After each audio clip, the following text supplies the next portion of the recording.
Dire wave. 3. Our anthropology is not derived by human psychology or, empirical data from MIT or something like this. It's derived from the revealed aspect of what we see in Christology. And so there's no real way to diagnose man's problem and to understand man and man's anthropology, as I said, without the right theology.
All right, welcome everybody. Today, Father John Whiteford is my guest.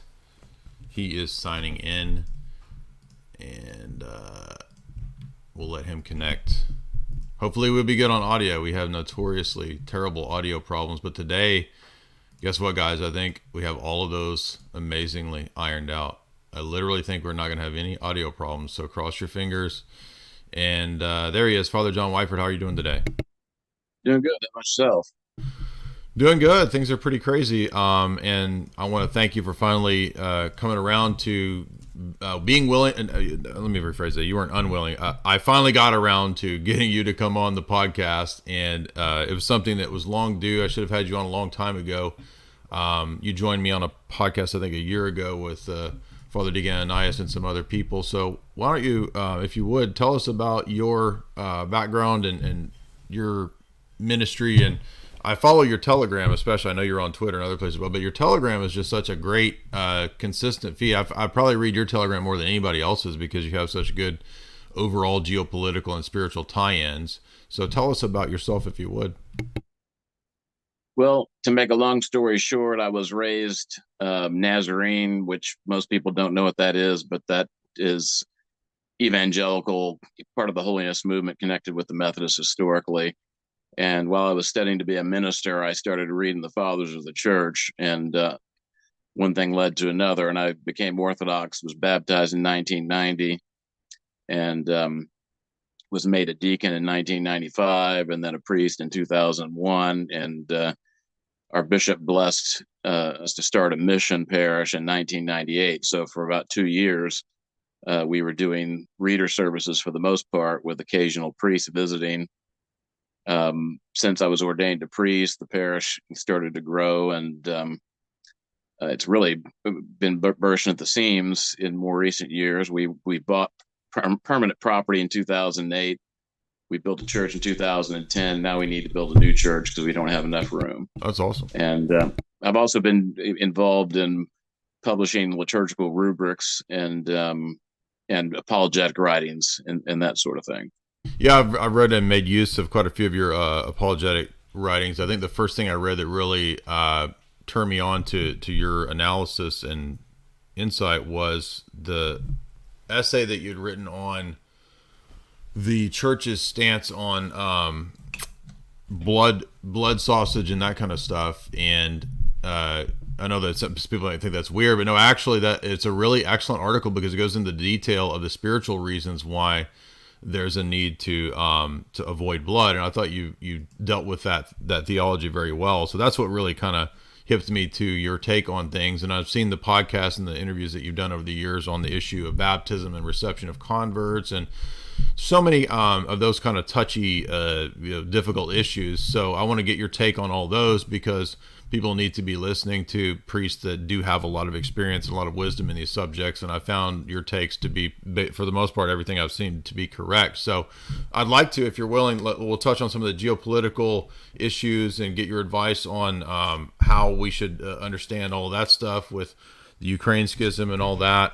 And then we could touch on some of the other theological hot button topics like what our proper stance should be of ecumenism. But before we get into all that, let's start with what's the proper place for us as laity when we're sort of faced with or we encounter difficult geopolitical and dogmatic issues? What's our first and foremost stance that we should take towards those issues? How do we integrate theology and praxis?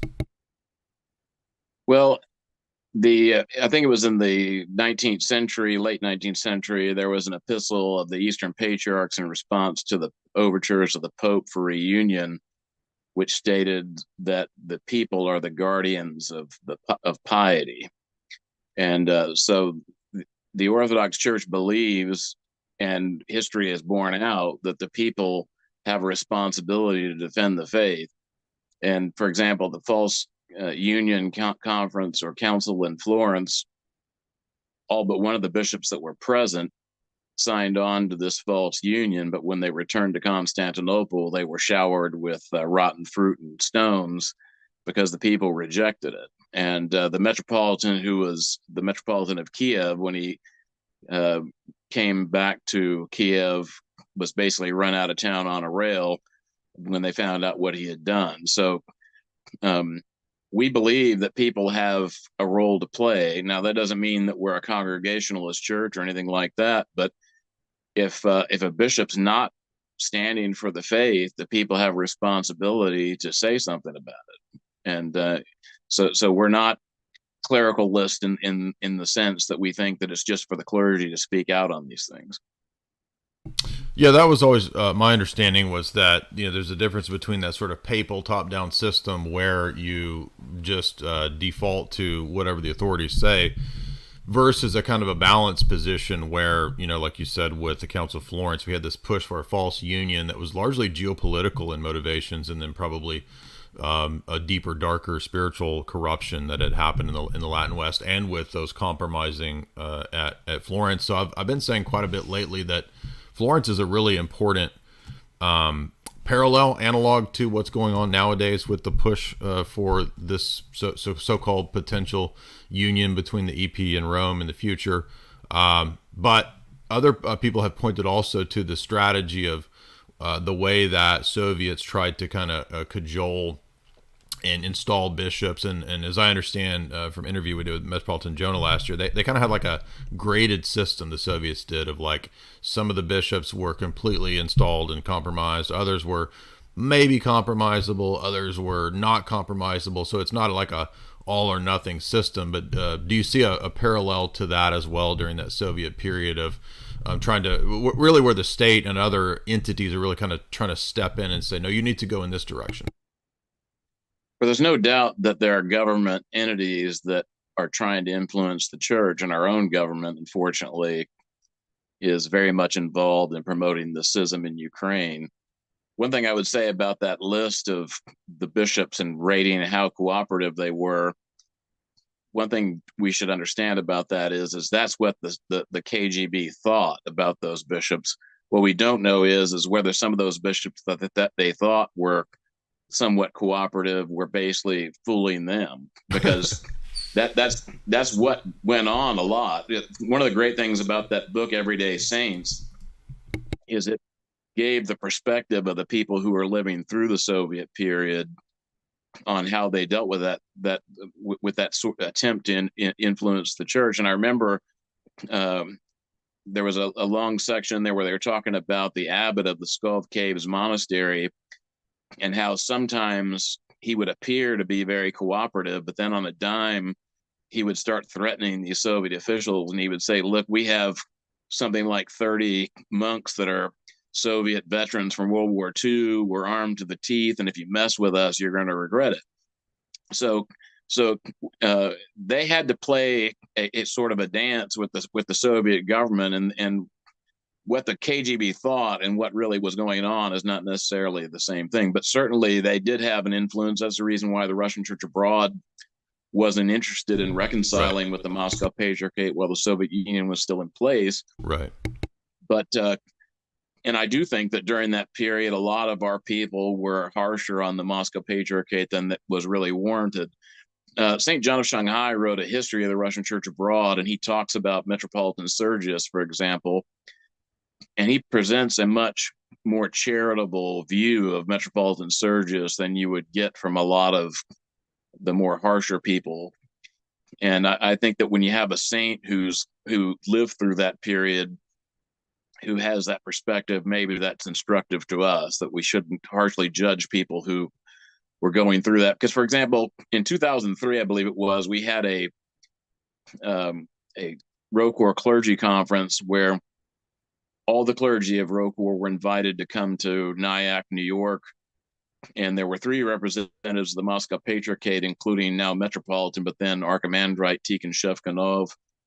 And at this meeting, there were some people who were on the one extreme, and but I remember a very senior ROCOR priest who was trying to describe what people went through in the Soviet period, and he was talking about a particular priest who the KGB was interrogating. They were trying to get him to sign an accusation condemning people who were already in prison. And he refused to do it because the accusations weren't true. And at the end of the day, they told him, well, tomorrow you're going to sign. And he didn't know what that meant until the next day when they brought his son into the room and they started breaking his fingers one by one. And he went ahead and he signed the document. And you could say, well, he should have stood firm and watched his son's fingers being broken. But it's easy to say that when it's not your son when it's not, whose fingers are being broken. And, if they'd asked him to deny Christ, that would have been a different story. But they were asking him to sign a lie. He knew it was a lie. They knew it was a lie. Probably everybody knew it was a lie. And he didn't want to have his son's fingers broken. So I don't think anybody who's not been through that is really in a position to judge people. Yeah, that's a great point. This is such a big topic now that we're kind of verging into that geopolitical stuff. And, you're somebody who's known about this and kind of, you're well-traveled, well-studied for many, many years on all these topics.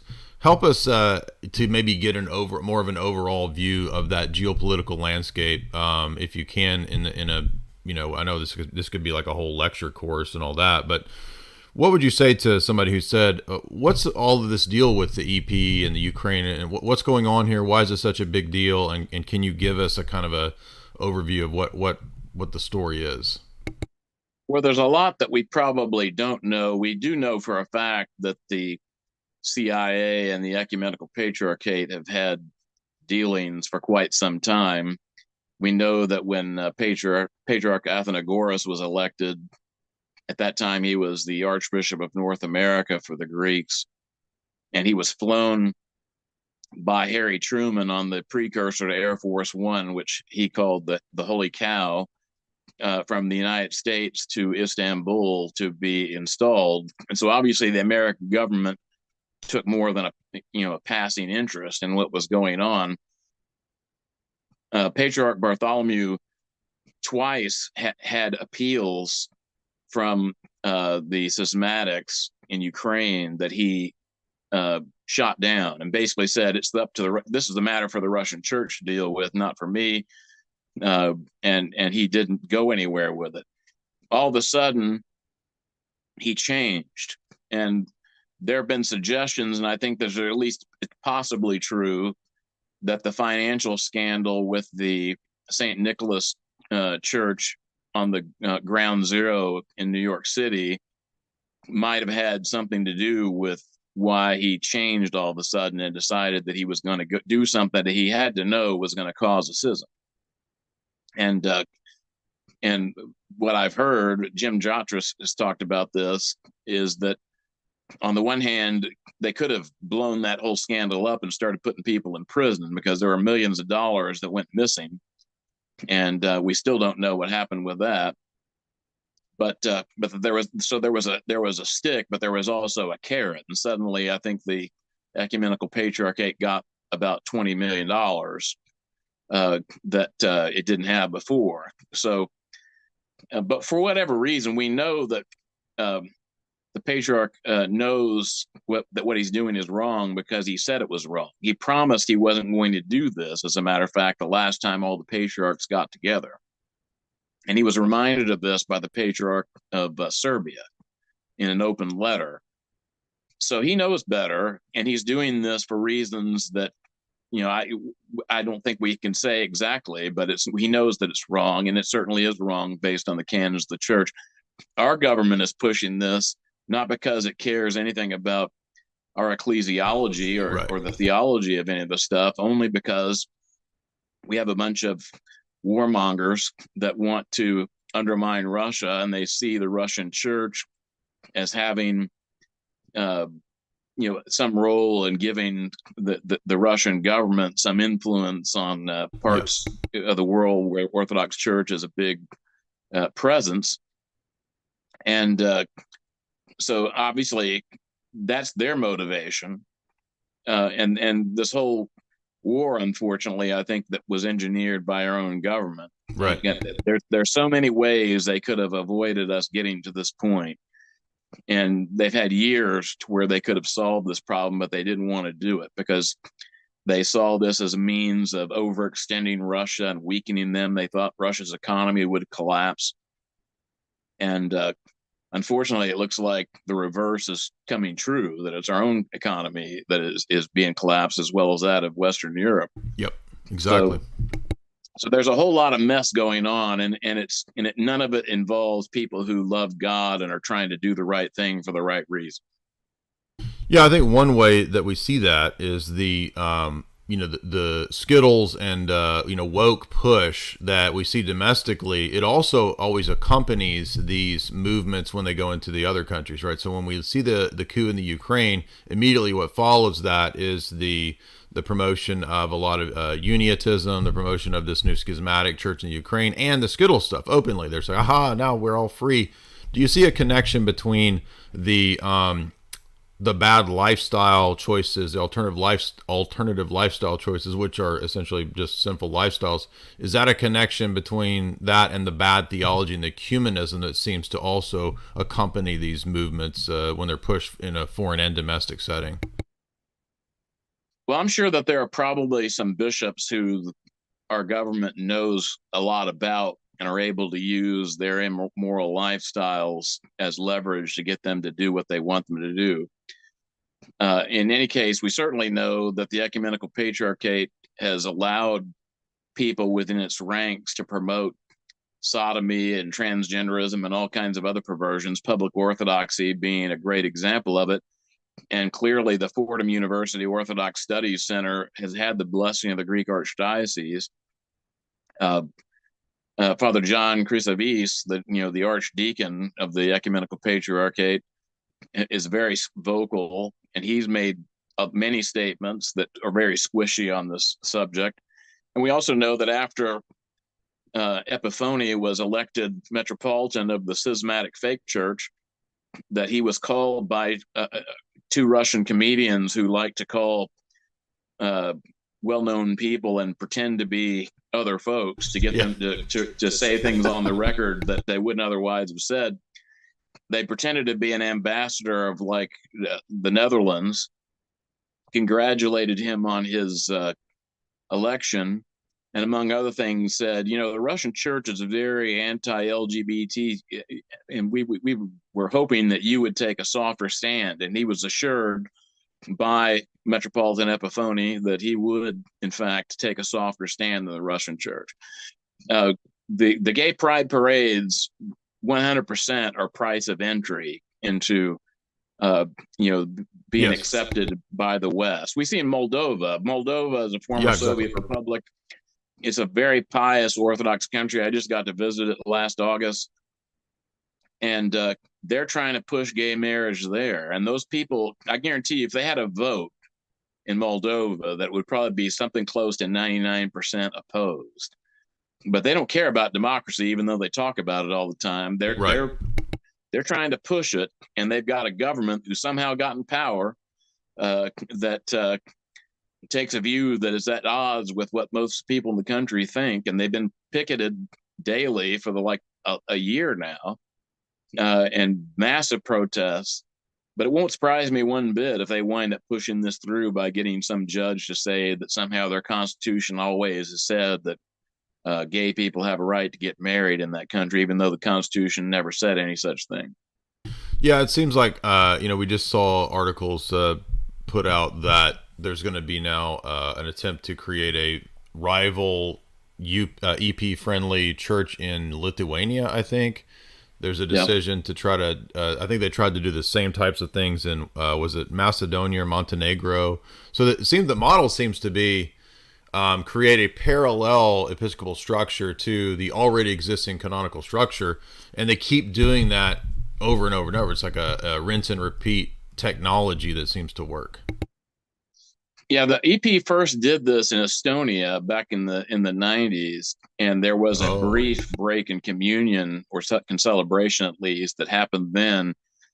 But I think the Moscow Patriarchate decided that they didn't want to go to war over it, even though they were 100% in the right to have done so, and so they let it go. But that's one of the problems with letting stuff like that go, is that you basically encourage them to start doing it elsewhere. Yeah. So they've done it in all the Baltic states now, and they've certainly done it in Ukraine, and I think they would like to do it elsewhere if they could get away with it. Yeah, I know there was the Skittles push in Georgia too. I'd seen some attempt at a color revolution in Georgia. So, the downside of this is that the human rights element is a cloak. We're there for human rights and democracy and women's rights, and that's a cloak for pushing all of this stuff, which is ultimately, again, fitting into that bigger geopolitical matrix of the West versus anything that is a challenge to the West. And it's all really sad because the West shouldn't and doesn't have to be on this course of pushing all of this degeneracy all over the world. But we've been taken over, as you said, by very corrupt people who are intent on pushing these things. So that's where we are. So yeah, I mean, I didn't even know about the old Estonian thing. Question now that comes to mind is, so a lot of people when they hear this, they say, well, but you're ignoring the fact that the EP has all of these canonical privileges that they do whatever they want. That's the most common response I've seen, is that, well, the EP has the ultimate canonical privileges because it's New Rome, and they can, through ancient canons, say what goes on with Moscow. What would be your response to this oft-repeated objection? Well, these are very novel interpretations. There was a book that was published by Jordanville. I think it was 2019. Could have been 2020, early on in that year, but it was right around the time when the stuff started to unfold. And it was written by one of the metropolitans in Cyprus. And it's an excellent book on why the Ecumenical Patriarchate has no canonical legs to stand on in this whole thing. And for example, they claim that the Council of Chalcedons gave them the rights to all the barbarian lands, which, if you interpret that the way they said, or they say now that it's supposed to be interpreted, you would have to assume that the Pope of Rome, which back when the Pope was Orthodox and was really the first among equals, the Constantinople was second in the diptychs, the Pope of Rome would have had to have gotten the permission of Constantinople to evangelize, the Germanic tribes, because they were barbarian lands. Clearly, the canon they're referring to is talking about a very specific area. Wasn't saying any unclaimed territory belongs to the Ecumenical Patriarch. And there were centuries when the Ecumenical Patriarch was in no position to even think about doing any missionary work. And the Russian church was essentially the only church that was, and so it was doing it all over the globe. And there was never any objection. There were never any nasty letters written to Russia saying, "How dare you step on my rights?" As a matter of fact, the Ecumenical Patriarchate applauded what they were doing. For example, one of the first published accounts of the Chinese martyrs of the Boxer Rebellion in 1900 was published by the Ecumenical Patriarch, and they clearly saw these people as authentic martyrs of an authentic church that was in a area that was not part of the historic canonical boundaries of a local church, and there was never any hint that this was an issue. And so Russia had parishes in China, Korea, Japan. It had parishes in North America and Western Europe.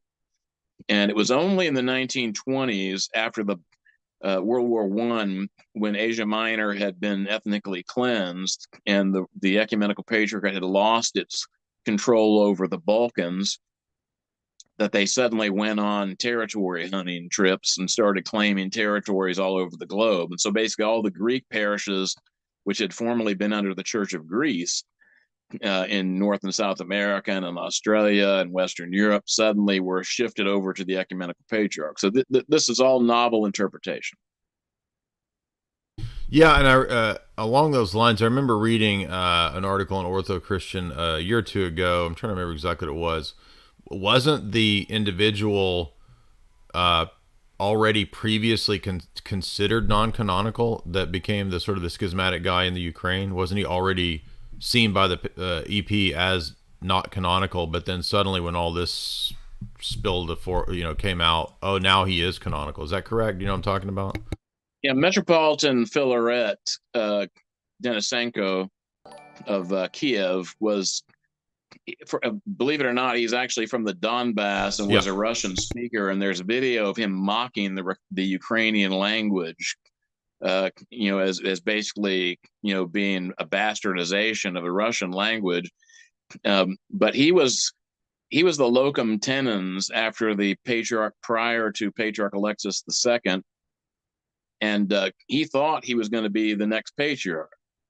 But when they had a free vote, because the Soviets were no longer in a position to engineer any results, even though it hadn't collapsed at that point, but it was on the edge of collapsing. So Patriarch Alexis II was elected, and he was quoted as saying to another bishop, "You are looking at the last patriarch of the United Russian Church," because he out of bitterness at having not gotten what he wanted, decided he was going to create a schism. So he wound up trying to do so. He was first excommunicated, deposed, and then even anathematized by the Russian Church.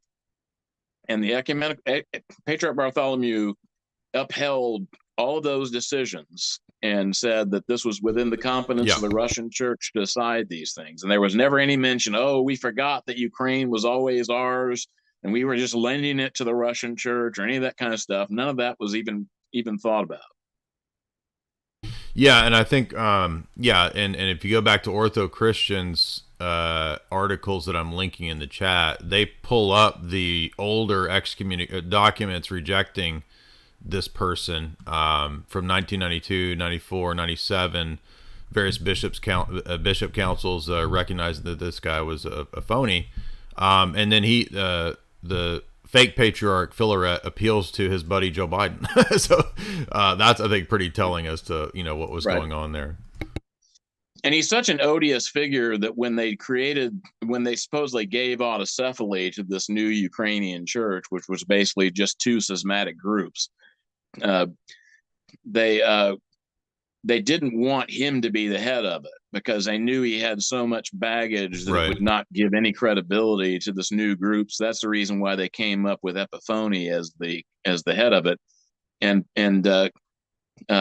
Filaret thought that he was going to be able to rule through Epiphany, and he found out differently, because he didn't feel the need to answer to him anymore. So he's actually gone back and created his own schism again. He now calls himself the Patriarch of Kiev once again. He never changed the registration of most of the parishes that were under him. And So it's just, the whole thing is ridiculous, and the ecumenical patriarch ought to be ashamed of themselves that they have done this, and they Right. probably are, but they can't admit it publicly. They can't walk it back. And another thing that people should understand is this is not the first time the ecumenical patriarchate has gone down this road. Back in the 20s, when the Soviets created the Living Church, which was a schismatic church, Protestantized, had all sorts of modernist ideas. The ecumenical patriarch recognized them. And Meletios Metaxakis, who's the patriarch who introduced the new calendar, he was actually kicked out of Constantinople not long after he did that, but the British engineered him being made Patriarch of Alexandria. Yes, exactly. And Alexandria also recognized the Living Church, and they had representatives at councils of the Living Church. This went on into the 30s.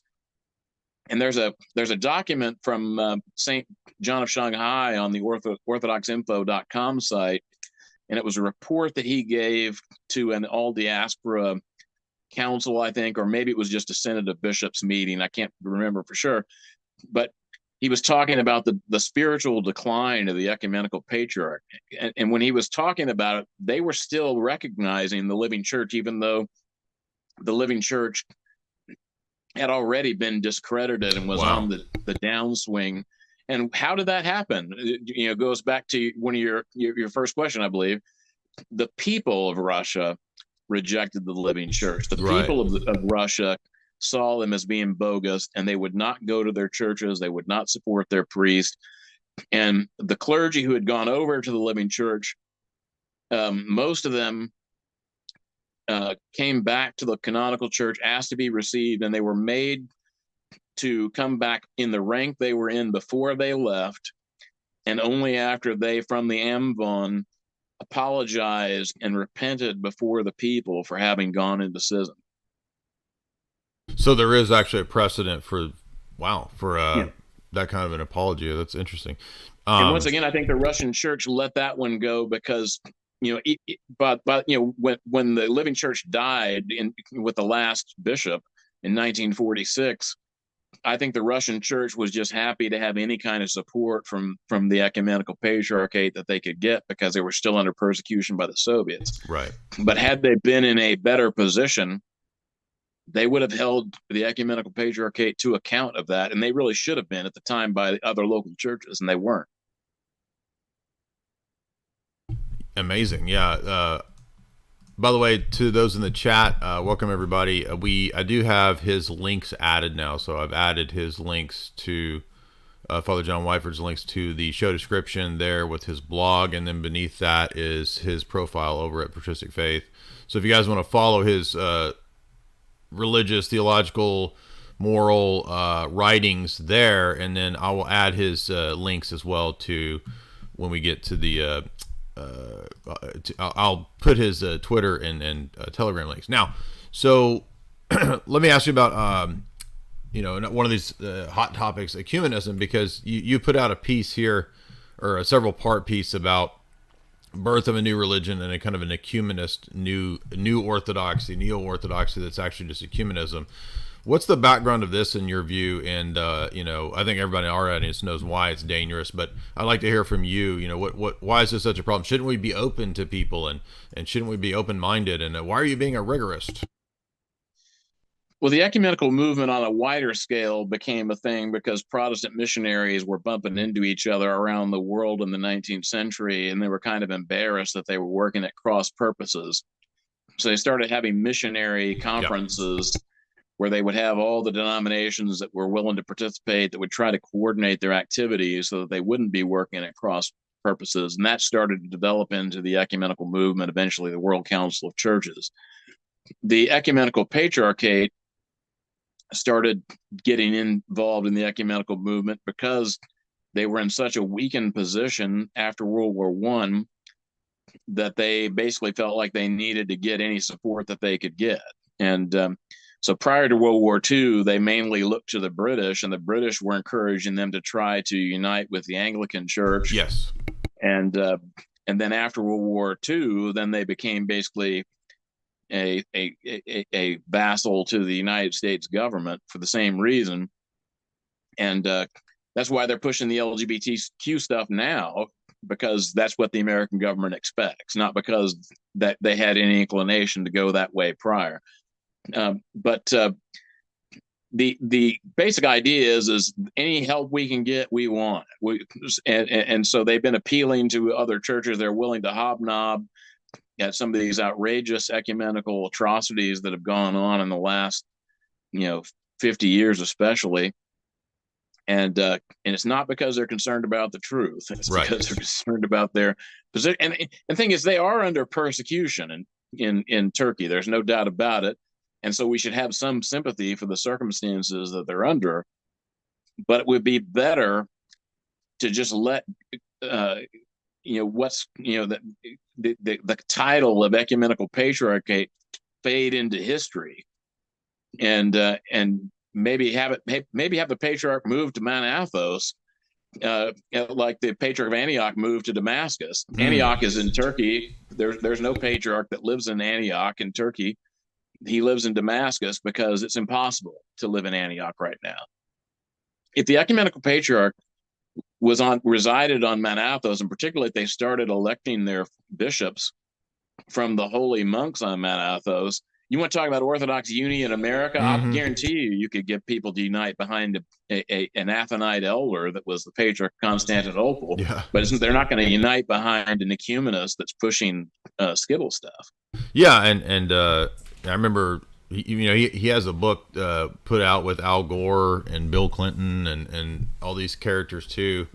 I'm speaking of Bartholomew, this pushing all the climate agenda, and that's important because not that we should have no concern for the environment, but of course the reality is that the push for environmentalism and all that obsession is really it's an austerity way to bring about a change in society on a massive scale that's going to be a lot more tyrannical than anything we've seen before. So it's not actually about the environment, and it's just odd to me that it's not odd when I look at the geopolitical element behind all this, because I can very easily see that Bartholomew, by basically preaching the green gospel, as he calls it, is really just focusing on these earthly geopolitical concerns over what, like you said, is the truth, right?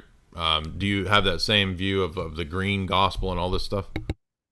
Well, basically, it's very much aligned with Protestant liberalism. It's been observed for quite some time that liberal Protestants, probably going back to abolitionism and then temperance, they keep hitching their wagon to these social movements, yes, to try to have relevance. And the problem is, by the time they've thoroughly hitched their wagon to an issue, that issue is passé, and nobody's interested in it anymore. And as far as this, the climate change nonsense, if anybody thought that these people really believe what they were saying, you should have been disabused of that when you saw the Nord Stream pipelines blown up and millions of cubic feet of gases released in the atmosphere. These are the same people that want to regulate cow farts, right? Because they're saying it's going to cause climate change. And you had a catastrophe if you believe that human beings can affect the climate. We had a catastrophe in terms of how much gas was leaked into the atmosphere with the blowing up of those pipelines. Yeah. But did you hear any of these people say, right, hey, United States, why'd you do that? That was not a good idea. That was I heard Greta say, how dare you? I should be in school. So I heard Greta, she was speaking up. Nope. So they don't believe what they're saying. Right. Yeah, there's another agenda behind the climate stuff, in my view. Now, so ecumenism, as you said, is a means, a thing that kind of blossomed out of Protestant missionary work. In my research, it goes back to ideas coming out of Anglican branch theory. What would you say to somebody who said, well, Father John, why is that such a big deal? Because why can't we just understand that we're all branches of the same church? Is there something wrong with Anglican branch theory? Well, the thing is, if you believe the Nicene Creed is what it meant to the people who wrote it. And if you actually believe that it's authoritative, when they said, I believe in one holy Catholic and Apostolic Church, we know that they didn't believe in the branch theory, because they didn't believe that that applied to the Novatians or to the Donatists or to the Montanists or to any of the other schismatics or heretical groups that were out there. They believed that it applied only to the Orthodox Catholic Church that was in visible communion with one another. Yeah, that was the one holy Catholic and Apostolic Church. So either, you know, if you're gonna embrace the branch theory, you have to say the church has never been really what it says, because the church has always believed that there's only one church. And if you can go back to Saint Cyprian of Carthage, for example, his treatise on the unity of the church is about as clear of a expression of this view, and he's pre-Constantine for you Protestant conspiracy theorists.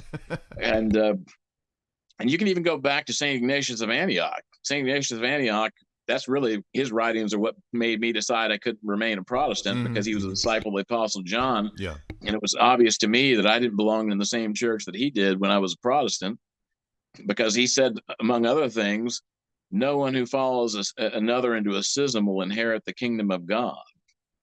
Well, that's not the way Protestant evangelicals view the church. You know, that they're all the result of schisms upon schisms, and such that they don't even really have a concept of schism anymore. There's always been an idea that there is one church, it's in visible communion, and that's what we believe. So ecumenism is diametrically opposed to that. It's basically saying you're looking for the lowest common denominator, basically. And the lowest common denominator keeps having to be dumbed down, too, because most of these groups that have embraced the ecumenical movement don't even believe what they believed 50 years ago today. Now, yeah, exactly. Does it's moved into more and more radical stuff, right? Does the ecumenist movement, in your view, fit into the geopolitics in the Ukraine and in these other countries? Because it seems like, for example, in the Ukraine, is my understanding that they would also, the West would also utilize uniates in the Ukraine. They would utilize Jesuits in the Ukraine. They would even utilize Protestant and charismatic groups to really push for this new kind of ecumenist approach to religion in the Ukraine as a way to have a religious divide. Does ecumenism, in your view, fit into the things going on in these other countries as well? Well, if you're a globalist and you're trying to establish a one world government, you obviously would like there to be a one world religion to go along with that, or at least maybe some sort of a brotherhood of religions that all think each other are great and celebrate their diversity. So I think that's 100%. What these people want. They don't care about the theological issues. One of the interesting thing I discovered in the last couple of years, reading about the history of Protestant biblical scholarship, is when the German university system was established. This was after they'd had all these wars of religion in Europe, and they intentionally wanted to promote doctrinal uncertainty. They wanted people to not be as dogmatic as they had been when they were killing each other over all the issues surrounding the Protestant Reformation. And so the skepticism in academia, and particularly the theological skepticism among Protestant theologians, was not just something that happened on its own. It was something that was intentionally encouraged, because they saw this as a necessary step if we're not going to be killing each other over religion. Interesting. Now, you're talking about the period of post Luther, or are you talking about World War II period? Well, the university system was established, the modern universities, I should say, in the 1700s. Okay, yeah. So there's a really good book. It's called The Death of Scripture and the Rise of Biblical Studies. And he's now the professor. I didn't know he was Orthodox when I first read this book, but he's now the Old Testament professor at St. Vladimir Seminary. His last name, I believe, is Legaspi. And it's published by Oxford, so it's not some fringe publisher, and he talks about this in great detail. And what was the title? I'm writing it down. Death of what? The Death of Scripture and the Rise of Biblical Studies. Okay. Yeah, go ahead. I was just writing it down. Yeah, so that's an excellent book. There's also a book by a Roman Catholic apologist, Scott Hahn, that's called Politicizing the Bible. And he actually goes back further into the development of the Protestant view of the scriptures. He goes back to William Ockham, I believe. Oh wow, yeah, and it's almost a tedious book. It's so detailed, but it is very interesting to read if you're interested in the subject, to see how did all this stuff develop over time. And nominalism played a key role. Absolutely, yeah. But particularly the university system, that the modern university system that was established in the 1700s, 100% promoted this kind of skepticism. So ecumenism fits hand in glove with that, because you have to go to the lowest common denominator. We're all good people. We all worship the same God. Can't we all get along? Yeah, a lot of people are surprised when I talk about Kant, because Kant had a whole essay actually on global governance. He thought that that with the rise of the changing landscape of geopolitics in Europe at that time and the Enlightenment, that this would give rise to a new era where free commerce and free trade, a la Adam Smith and these other characters, that this would bring this era of peace. And he also spoke of religion in kind of the same pre-existentialist way, that look, kind of the way William James talks about religion, like, oh, religion is just kind of everybody's inner grasping for the unknown and for the beyond, and we can't really get beyond the Kantian rift between the phenomena and the noumena, so we just have to kind of guess at what's out there, and that's why all the religions are just kind of grasping after the same thing. So yeah, I like that you went back to the earlier ideological predecessors to all this. And there's a really good book by a Lutheran scholar too, which fits into what you're talking about with these two books. It's called Harvest of Medieval Theology, Gabriel Bile and Medieval Nominalism. And it's a history of how the nominalists influenced Luther to come up with a lot of the theories that he had. So yeah, thank you for those recommendations. Another recommendation that doesn't focus on the theological issues as much, but it's a classic paleo-conservative book, Ideas Have Consequences, by Richard Weaver. He traces back the decline in Western culture to nominalism as well. So the parallels with these books are very interesting. Yes, excellent. Yeah, the nominalism allows the the church, in Bile's analysis, or excuse me, in Heiko Oberman is the author of the Lutheran critique book. It really allows the sacraments in the church to be kind of divested of any of the transcendent. So this is how we get to more and more removal of the supernatural and the transcendent from this world. Is that, well, you see, things don't have natures or essences. They're just sort of appropriations that or approximations that we give when we describe things, because you don't have any knowledge of anything absolute, concrete, objective. So and if things don't have natures, then it turns out, guess what, down the road, man doesn't have a nature. There's no such thing as human nature. And if human nature doesn't exist, then there's no two biology or two genders biologically in those natures. There's just anything that's evolving, never-ending copy and paste, and we just project onto reality all these things anyway. So you can project onto reality whatever identity you want. So ultimately, it's a breakdown of people are talking about breakdown of society and all that. It's a breakdown of even metaphysics and reality itself being denied. That you're not a man, you're not a woman. It's whatever you want to make it to be. So I see it as an extreme delusion that fits in with cultural relativism, epistemological relativism, all the different, do you agree that's a kind of a relativism that modernity has capitulated to? 100%. All right. So the next, by the way, guys, if you want to leave your super chats, you can do so via the super chat function. Somebody was saying that, he makes $5,000 per stream on super chats. No, that's not true. We make about $100, maybe 200 max per stream. And somebody said, he's getting ad revenue. This channel's been demonetized since 2018 for a single Skittles term that was used back at that time. So no, I've not been, I've never had click-through ads. I don't even use click-through ads. So everything here is super chats, and those are always about $100. So if you want to ask questions, feel free to. Next question for you is, you're really good on many topics, obviously, but you have a really good take on the whole baptism and reception of converts issue, which always comes up. I always get asked this question. So, and I know you're probably tired of kind of going rehearsing that question, but why is it that ROCOR, and of course, I'm in ROCOR as well, why is there this wise policy, in my view, it's a wise policy, to receive the converts in one way? And does that mean that you think everybody is damned who was received by chrismation? And why are you rigorous? And why do you want to? Could you give a background of this hot button topic?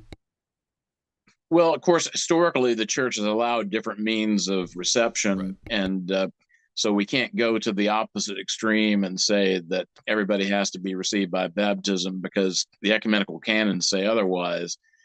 But back in, I think, 1971, the Russian Church abroad adopted a policy where the default was to baptize everybody, but you could get the bishop's blessing to apply economia in particular cases where there might be a good reason to do it. And I think the reason for that is just when you see the apostasy by their own historical standards of Protestants and Catholics, and when you see the kind of liturgical abuses that often go on, you just can't be sure that someone was baptized in a particular way like you maybe once could. And I've heard of many cases where a lot of times these are priests that they were born in the church, and so their understanding of Protestantism was maybe one-dimensional. Right. Of them applying economia in cases where it was totally unwarranted, even by the most liberal interpretations. For example, people baptized in the name of Jesus only who were United Pentecostals. Right. They were received by chrismation. I think that the priests that did that probably just assumed, okay, they're Pentecostals. Pentecostals believe in the Trinity, so they must have been baptized in the name Right. of the Trinity. Yeah, right. But not United Pentecostals. So you have to know about these groups. Yeah. And the United Pentecostals are not whacked out liberals. They're just whacked out Pentecostals. But when you're talking about, say, the Lutherans and the Episcopalians and Presbyterians, 100 years ago, you could reliably predict how those people would have been baptized, but today you couldn't, because they've got lesbian, transgendered bishops and people who don't even believe in the resurrection or the deity of Christ. Yeah, essentially clergy. A bunch of Unitarians, and I've even heard of cases in Novus Ordo Roman Catholic churches where they're baptizing in the land, the sea, and the air, baptizing in the name of the Mother Goddess, quite literally. Yeah. So yeah, that's not a baptism at all. Right. So I think it's the safer way to go, and I don't agree with those that say that somehow an abuse to baptize people because we're not adhering to the I believe in one baptism part of the creed, because we believe in one baptism, and that only exists in the church, and there are forms of it, that are exterior that exist outside of the church. Yes. But whether the church chooses to accept those forms and add the grace that's lacking in reception by economia, or whether it chooses to set those forms aside, is purely a matter for the bishops to decide. They get the power to bind and to loose. And the reality of it is there's actually very few religious groups outside of the Orthodox Church that baptize people by triple immersion baptisms anyway. So we're not talking about people who are baptized, generally speaking, the same way we are. That aside from monophysites, I don't know of any non-Orthodox groups that baptize people correctly. Maybe you could say the Uniates do it, but even them, I would say it's probably a little iffy. Yeah, exactly. Right. And so, yeah, I think that was always maybe not always, because I was Roman Catholic for a long time in my 20s, but that was when I got into Orthodox theology, maybe 2007, 8, before I was even in the church, that was kind of the understanding that I got is basically what you laid out, that, the church, the bishops have economia to interpret the reception and the canons for that in various ways as they see fit. But there can also be a policy for jurisdiction on the basis of just pragmatic principles. And so, that was my understanding, that the ROCOR policy just makes sense given how crazy all the other sects have gotten. And that's because when you look at the canons in the councils, there's not a one size fits all. They kind of tailor it to, well, what's the group in question, and was it a Sabellian single immersion that implies Unitarianism? Well, that's not a baptism, so we need to do baptism, right? Right. Yeah. What would you say about another issue that a lot of people that we see who don't like a lot of the apologetics and works that we do on our side of things? They say, well, the Roman Catholic Church is a sister church, and why are you being so mean? And why do you not want those people to just kind of be Roman Catholic, we be Orthodox? What's your claim, or what is your view on the take that the Roman Catholic Church is still a sister church? When you look at what's going on in the Roman Catholic Church today, I don't know how anyone who's a pious Orthodox Christian could wish that people would stay in, because it's an unfolding catastrophe.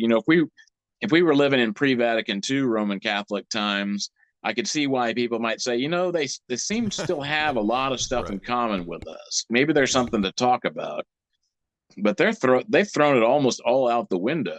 And I was asked years ago by some Roman Catholic, what would it take for the Orthodox and the Catholics to patch things up? And my response to them was, the first thing the Catholics have to do is rediscover their own tradition, because they've gone so much further away from us that we have almost nothing in common anymore. Whereas there was a time when we could have talked the same language on some level, at least. Right. And maybe there could have been some kind of a way forward found. But papism is a serious distortion of the ecclesiology of the church, and it took centuries for the fruits of papism to start bearing their fruit. But that's what produced Protestantism. Protestantism is basically democratized papism. Why should one person get to be the pope? Why shouldn't everybody get to be their own pope? Right. And so now one other aspect of papism is it has the efficiency of a centralized administration. But when the centralized administration becomes corrupt, there's no means of correcting it. Whereas in the Orthodox Church, because we're not centralized, if one local church becomes corrupt, the other local churches have the ability to attempt to correct it. And if that church won't be corrected, then they can cut them off. But it's a lot harder to corrupt a decentralized church. And of course, we believe that the grace of the Holy Spirit is preserving the Orthodox Church as well. Yeah, that's a great analysis, and it lines up basically with everything that we read, for example, in books like St. Justin Popovich's Orthodox Faith and Life in Christ, because he gives that same overview of the papacy really being a reflection of the infallibility of European man. And then if the Pope's infallible, then as Father John said, why not every individual person? Why can't they also be infallible too? Because supposedly we all have the Holy Spirit, right? What is I guess the Pope has 300% of the Holy Spirit, we have 50%. Like, it doesn't make any sense. And so it leads to that next phase of revolution. And so I think a lot of people are they overlook the fact that it's actually, if you go back to the Gregorian reforms of the 11th century, it was the papacy that introduced a fantastical level of revolution in ecclesiology, how the church functioned. And that's why even famous Uniates, I think the Yves Congar book, after 900 years, will talk about that. Oh yeah, of course, there's definitely a huge change in the practice of the church for the first millennium, and then after these 1100s, with all these reforms. Would you agree with that analysis, that we really see this kind of shake up? I know there's earlier precedents between patriarchates and whatnot, between Constantinople and Rome earlier in the councils, and we have the Carolinian influence, in 800. So there's geopolitical things going on at that time as well. But do you agree with that analysis, that we really see this kind of revolution in the 1100s? Then we see the papacy kind of going in more and more kind of wilder directions ever since. Well, yeah, I do agree. And one interesting thing that the book by Scott Hahn, Politicizing the Bible, points out, of course, he's a papist himself, so he's not going to make this connection. But he does point out that nominalism arose because you had these other government entities, princes, kings, that resented the fact that the Pope had so much authority over them and was sapping money from them right and left. And so they promoted these scholars that were coming up with ideas to undermine the authority of the church. And so nominalism really arose from that kind of patronage that was trying to find a way to undermine the Pope. Because historically, for example, one thing he points out in this book is they didn't have a concept of a biblical scholar like we have now. The idea was the people we want to hear their opinion on the Bible are the saints. The people, of course, if you have a saint who's also a great, philosopher and theologian, he's very well educated, then you've got the best of both worlds. But it was always the sanctity of the person that was the primary thing that was looked towards. St. Anthony the Great was not an educated man, but he's one that we care what he says about the Bible because we knew he had the grace of the Holy Spirit, that he saw God. But what happened when you started having this rise of the concept of biblical scholars was this notion that no, not just everybody can understand the Bible, and it's not becoming holy that makes you able to understand the Bible. It's having all this knowledge, that technical knowledge that gives you the insights into the scriptures. And that's what led ultimately to the Protestant Reformation, and then ultimately to the dismantling of the Bible in the West, where you basically have their scholarship has peeled the onion, and then there's no onion left, essentially. Yeah, and to make that point, I would add that when we look at, for example, somebody like Saint Justin Popovich or any of the saints, as far as I'm aware, everybody that's a saint or soon to be a saint in terms of 20th century Orthodoxy and 21st century Orthodoxy, I'm not aware of any of them speaking positively of ecumenism. In fact, I'm pretty sure that almost all of them have spoken of it as an error. Is that correct? That's correct. And you will have some of these people who will point to Patriarch Tikhon or Saint Tikhon, standing in his mantia at a episcopal consecration of a bishop. Well, he was doing that out of respect, and he was also doing it at a time when there were a lot of people who thought that maybe the Anglicans really were Orthodox and that we could unite with them. Saint Raphael Hallowini actually issued a letter in which he told people, if you don't have an Orthodox church nearby, go ahead and receive communion from the Episcopal Church. But then he later wrote a letter retracting that letter, and he said, these people, I thought that they were Orthodox, but they basically present to you the face they think you want to see. Yeah. And I've come to discover that the Episcopal Church is all over the map, and that they're not even remotely close to us. And so if you don't have a Orthodox church nearby, you need to pray at home. You can't possibly go to these churches. So even the cases that they can point to, you find that when the more mature persons that they're pointing to get to the end of their lives and gain their crown of sanctity, their attitude is not on the ecumenical level at all. Right. Not even a little bit.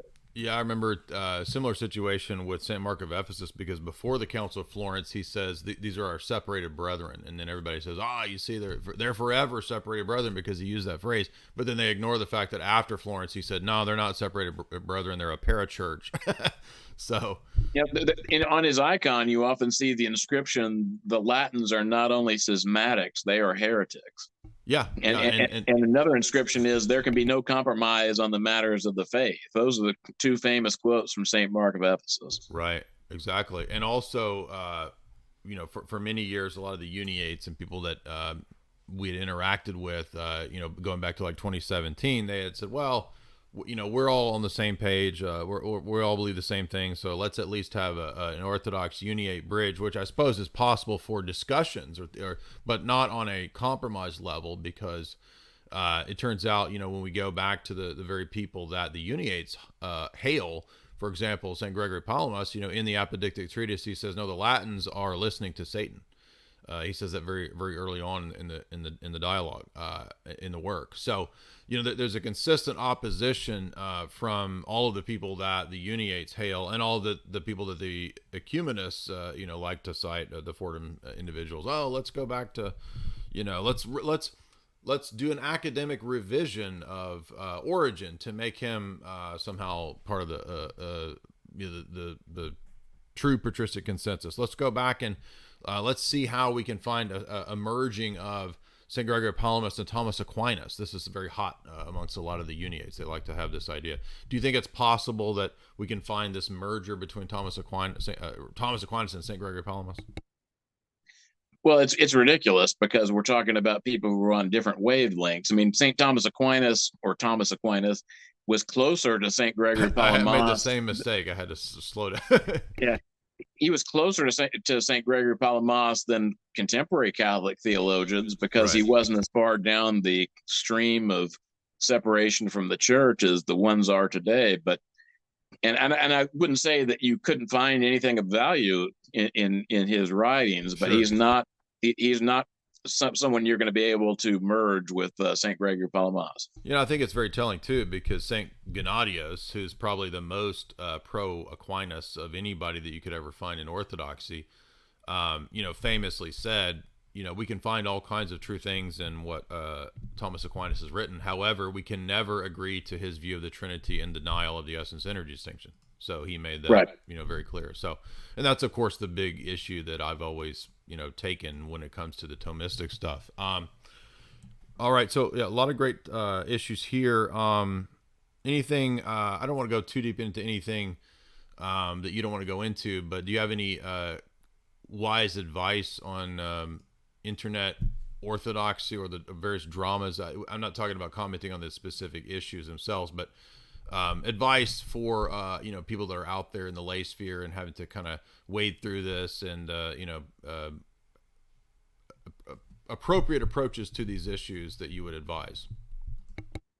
Well, the internet is difficult to learn how to navigate. I've been online since the days when people only had access to email and CompuServe and stuff like that.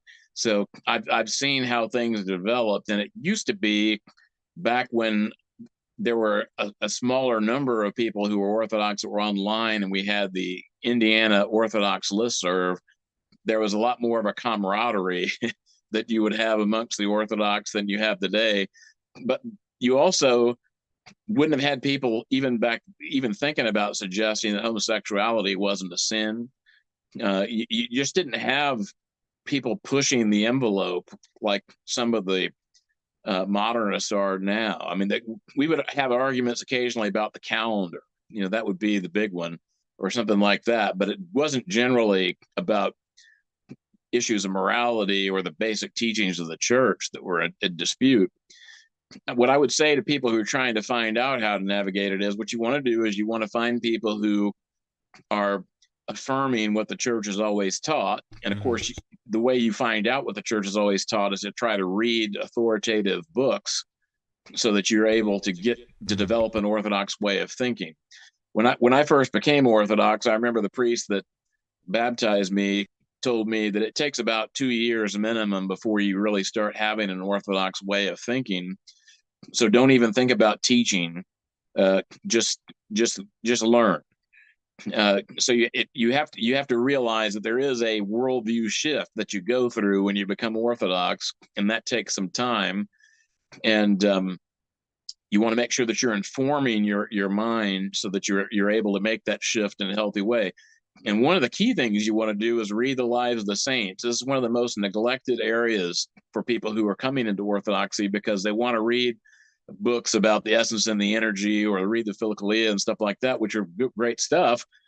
But the lives of the saints are one of the most important and basic things that you should be familiar with. And particularly if you read contemporary saints like St. Paisius the Athonite, for example, you're reading about someone who reposed only in 1994. And so he lived in a time not too different from our own. And so you find him addressing a lot of issues that we're still dealing with now. And so read those kinds of saints' lives and familiarize yourself with that, and read good, solid, quality Orthodox books. And then you'll be able to judge better about who's actually affirming what the church has taught and who is not. So that'd be the main thing I would say, is to do those things. Of course, come to church. The services of the church are intended to be understood. They help to form our way of thinking. And if you love the services of the church, you're going to be drawn to the saints, and you're going to be drawn to the authentic teachings of the church.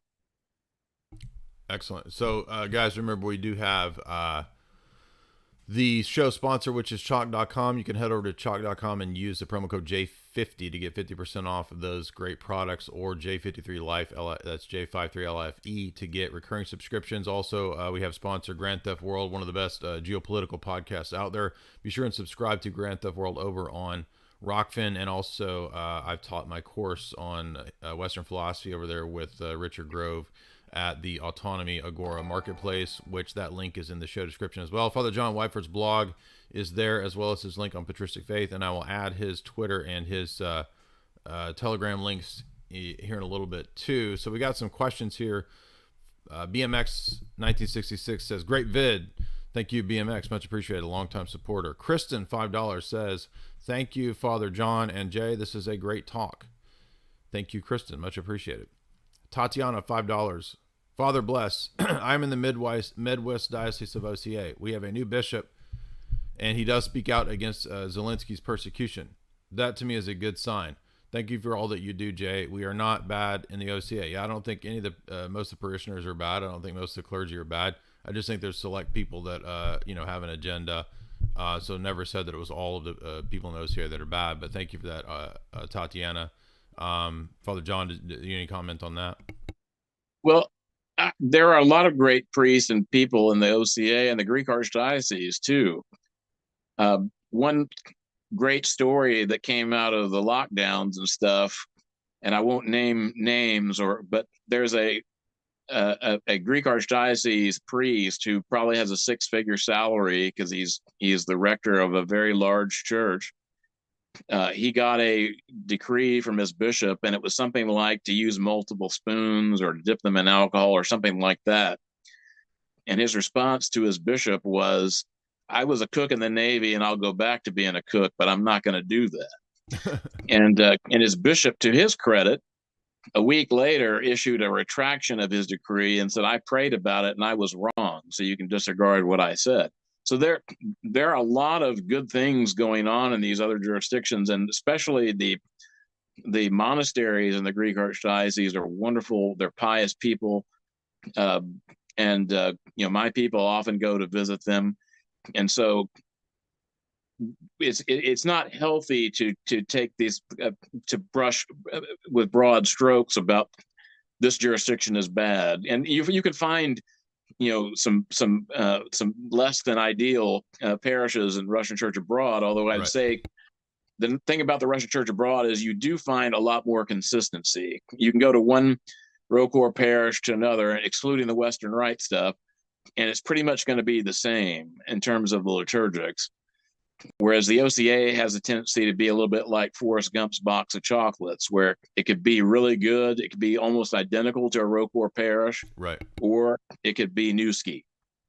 So it could be Father Christopher Kalin's parish of New York City with the Skittles stuff and with the interfaith prayer meetings and stuff like that.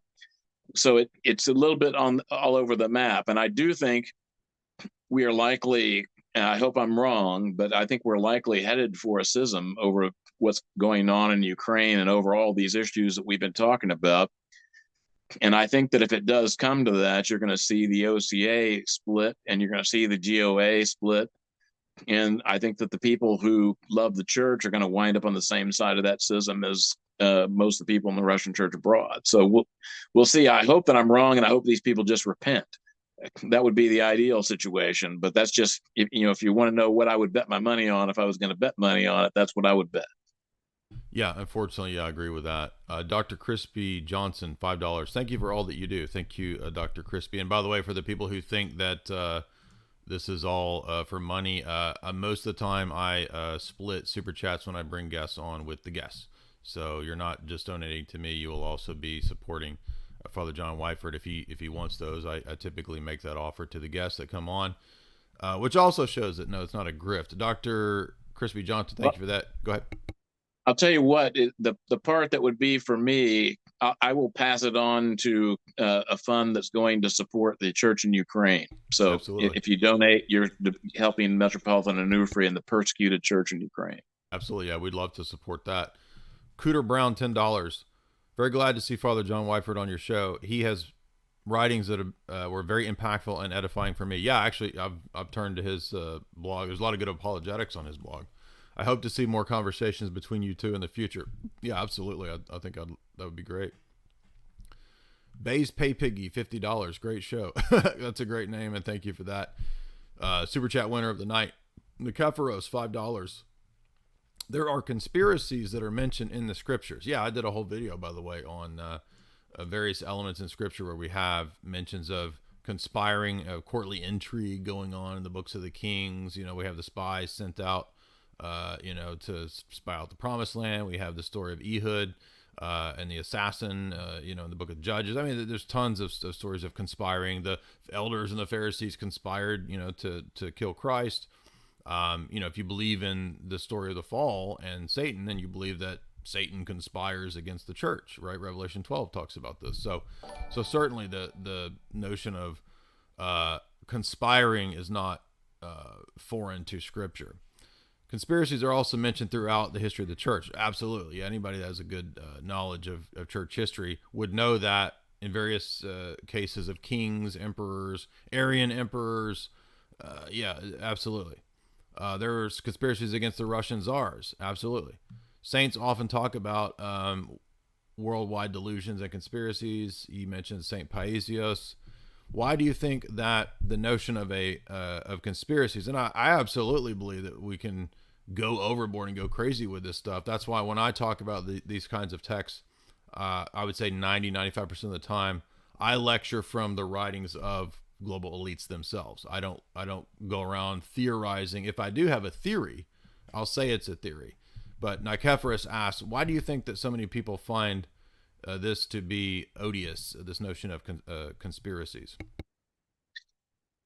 Well, I think that we're often being gaslit by people who want to blow off stuff that they can't otherwise answer, and it's a lot easier to say, that's just crazy talk. That's just a bunch of people talking conspiracies. Well, it's not a conspiracy theory to point out what the ecumenical patriarch's been up to, what public orthodoxy promotes, and it's not crazy talk to point out that 15 years ago the stuff would have been unthinkable, and we're seeing it happen right now. So there is stuff that's really going on that's really bad, and we need people to speak up and say something about it, because if a schism is going to be averted, it's only going to be because the people in these jurisdictions start rising up and saying, we're not putting up with this. We're not going along for the ride. I guarantee you, if enough people in the Greek Archdiocese said, we're going to withhold all our funding until you stop doing this, this, and this, that they wouldn't have to miss too many paychecks before they stopped doing it. I guarantee you that they would hear that. I lost your sound for some reason. I'm sorry. I forgot to Okay. always get tripped up on because I have to mute and then unmute. Okay. Kazi says, $10, God be with you. Thank you. Thank you, Kazi. Porphyrios, $1. This is a novel that you might find interesting. It's Nabokov's Invitation to a Beheading. It's a dystopian fiction that primarily is concerned with the individual's relationship to metaphysical reality. One of his pre-American Russian novels that he wrote in exile in Berlin. Excellent. Yeah, I'll have to check that out. JML, $40. Can a Catholic saint be accepted in Eastern Orthodoxy? If you mean by that a person post-schism who teaches Roman Catholic theology, no. You asked, is Augustine a saint? Yes, I've always said that Augustine is a saint, even though people are saying that I do not affirm that. I do. I've always affirmed that he's a saint. I think he made theological mistakes, as Saint Photius talks about in the Mystagogy, that we don't follow something just because a church father said it or a saint said it. But I don't believe that Saint Augustine is a heretic. I think he is a saint, and the Fifth Council calls him a saint, and I've never thought he wasn't a saint. Is Tsar Nicholas a saint? In my opinion, he's a saint. I think that it'll eventually be recognized. Father John, do you have a comment on Augustine and Tsar Nicholas? Well, certainly Saint Augustine is a saint, and Tsar Nicholas was glorified by the Russian church as a whole in the year 2000. And I remember back in the 90s, there was an Antiochian priest who used to like to mock people who venerated the royal family. And I remember this is before we got close to reconciling with the Moscow Patriarchate, but I could already see the handwriting on the wall that he was going to be glorified by the whole Russian church. And so I said, what are you going to do when the Russian church as a whole glorifies him? And I remember him saying, oh, well, that'll never happen. Well, it did. And if you go to Russia, you're going to see icons of the royal family in pretty much every church you go to.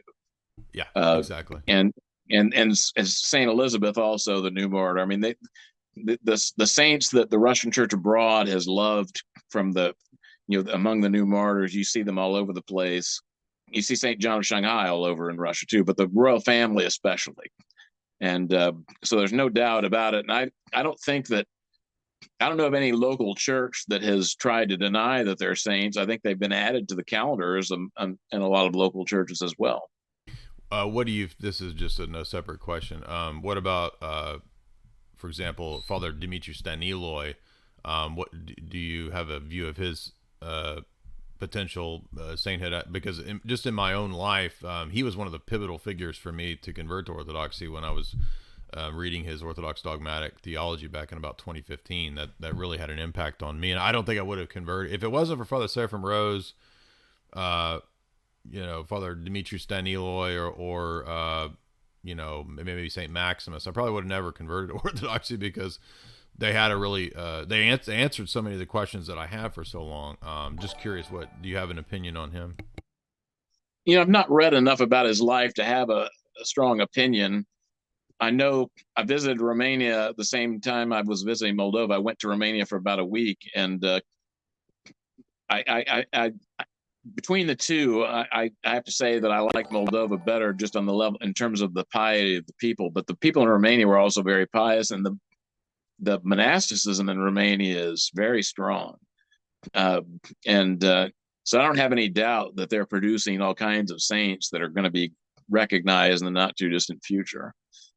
It's really an amazing country, and that's, in terms of church attendance amongst its population, that's probably the strongest local Orthodox church in terms of the percentage of people who actually are adhering to the faith.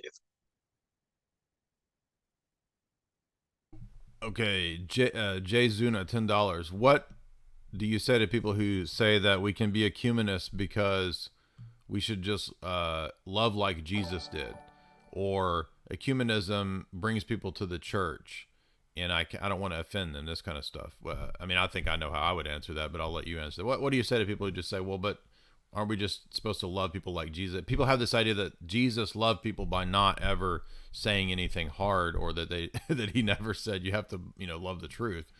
What would you say to that? Well, they need to read the John chapter 4, where Christ is talking to the Samaritan woman, because the Samaritans were heretics by Jewish standards. And what does Christ say to her? He doesn't say, well, we all worship the same God. Yeah. He said, you worship you know not what. We know what we worship, because salvation is of the Jews. So he's basically saying the Jews are right and you're wrong. Exactly. And the Samaritans actually embraced the faith in bigger numbers than the Jews did, ultimately. And so Christ's method obviously worked, but it wasn't being squishy. It wasn't trying to hide the truth. It was speaking the truth, but speaking it in a loving way. Exactly. BMX, would you ask Father to pray for me during the liturgy? Well, I don't guess your name is BMX, but you could say unknown person, and we don't want to take money for for prayer requests. Well, so if you could email me your first name at least, and then I'll commemorate you at the liturgy. And BMX, I will give you that $5 back, because I don't want any connection with people thinking that I'm taking money for prayer requests. Byzantios, $10. Cradle-born Orthodox. I became Baptist for a while. Father John Whiteford is somebody who brought me back to Orthodoxy. Thank you for your work and example. Have a productive Lent, and God bless. Thank you very much, Byzantios. Real Critter Brown, $5. Throwing in another super chat to help out for the church in Ukraine. Thank you very much. Justin, $10. It says nothing. J Mel, $10. Do you know about Father Thomas Hopko's book on Skittles and genital idolatry? I don't know that. He probably does.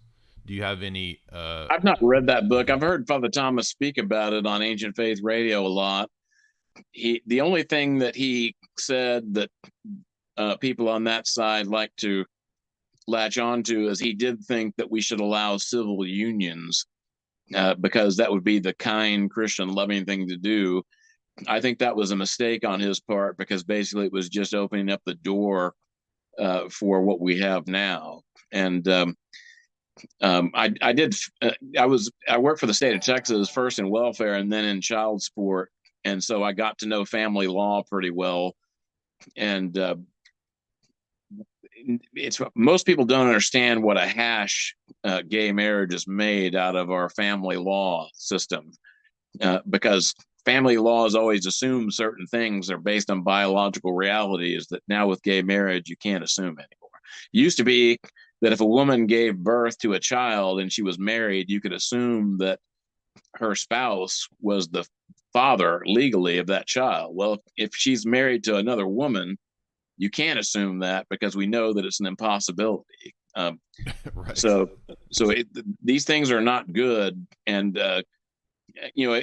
if they had some, I would have no objection if they wanted to come up with a way that you could have some kind of a civil partnership and it wasn't based on what kind of a sexual relationship you had. You might have, two siblings that are not married that want to have a partnership to where when one of them dies, the other person doesn't have to inherit their stuff or something like that. Those are all kinds of things that could have happened. But having the state recognize gay relationships as being on the same level as marriage was a huge mistake. And anything that led us down that road was a mistake. Thanks, $3. I've seen articles trying to rehabilitate Rasputin as a victim of communism. Do you have any opinions on this? I don't have any opinion on Rasputin. I had an insane history professor advisor who was one of the world authorities on Rasputin, and I'm not saying that in a trivial sense. He was literally an insane professor, just crazy. But he was involved in rehabilitating Rasputin. He was a former member of the Communist Party and came to the U.S. from Russia. My professor, that is. But I don't know that. I don't know what his motives were. I think he was just really into this. Do you have any opinion on Rasputin being rehabilitated due to being a victim? Well, we do know that the secret police in Russia before the revolution were undermining Tsar Nicholas II. And so there is a view that Rasputin was slandered as a means of indirectly slandering the royal family. And I suppose that that's certainly a possibility. And certainly the royal family thought that Rasputin was a holy man. Now, St. Elizabeth, the new martyr, didn't believe that he was a holy man and actually celebrated a Te Deum Thanksgiving service when he was killed. So you have two saints or two groups of saints that were on the opposite side of that equation. If God someday reveals the Rasputin was a saint, he'll have to do it in a miraculous way, because I don't know that we can really filter out all the stuff and know. Yeah. But I would say that anybody who's trying to put icons of Rasputin in a church or something like that, that's something that should not happen prior to some sort of a revelation that makes it clear that he was a slandered saint. Oh, there you go. That's funny. BMX 1966. Okay, keep it. Thank you. Alfonso, $10. God bless. Thank you, Alfonso. Solomon, do you know Father John Peck of All Saints in North American Arizona? I do not, but I'm sure Father Whiteford does. I do, and as a matter of fact, the OCA priest that produced that talk that you got in some controversy over obviously got him and me confused, because he was talking about the blog Journey to Orthodoxy, and he described it in his slideshow as being Father John Whiteford and Friends, and that's actually Father John Peck's blog. Oh, he has published some of my articles over the years on there with, I give websites permission all the time to publish stuff if they find something useful. And he is a good friend of mine. He actually designed our parish website. And we have the same color hair and the same type of attire, and we have the same first name. So that might be why we got confused. You dress the same, same style. They have the same style. So thank you guys for those super chats, and if you would be sure and follow John Whiteford on his outlets. Like I said, I'll link the Twitter and the Telegram here in a second. The blogs and his website and his Patristic faith profile is linked in the show description. Anything you want to leave us with, Father John Whiteford, before we head out? I would just encourage everybody to contact their elected representatives and to protest what's going on in Ukraine in terms of the persecution of the Canonical Church, and especially the threatened expulsion of the monks and seminarians of the Kiev Caves Lavra and the Kiev Theological Academy, which is slated to happen this coming Wednesday. And contact your representatives and tell them that you don't appreciate your tax dollars going to persecuting your church. And why is our government doing this? Because we are funding the Ukrainian government. They're not doing anything that we don't want them to do at this point. And so if they're doing this, they're either doing this with a wink and a nod from us, or more likely they're doing it because we've encouraged them to do it. Our government's encouraged them to do it. So we need to put pressure to get them to stop, because if they go forward with this plan, there will be people who will be dead by Thursday next week as a result of this. Well, there you go. Very serious matters. So everybody, we should take that very seriously. Thank you again, Father John Whiteford, and hopefully you'll come back and we'll do some more discussions. This was great. I